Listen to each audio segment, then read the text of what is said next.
So this is about my bird experience. It was terrible. There's a...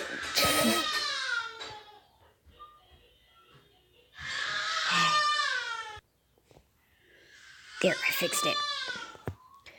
But I was walking around and I noticed this dead bird laying around.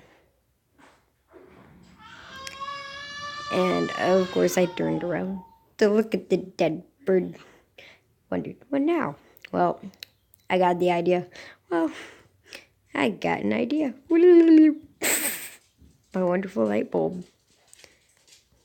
And I walked away and came back with a shovel. Oh no, I accidentally used the shovel. It's a wonderful shovel, see? Like, hey Sierra, yeah. get them pajamas on. So of course I walked the bird and I picked it up with the shovel. And it just disappeared from existence. JK, I just put the bird in a hole and I covered it with dirt. And smashed it into the hole, and it disappeared. It's not there. JK, it just stayed in the hole forever.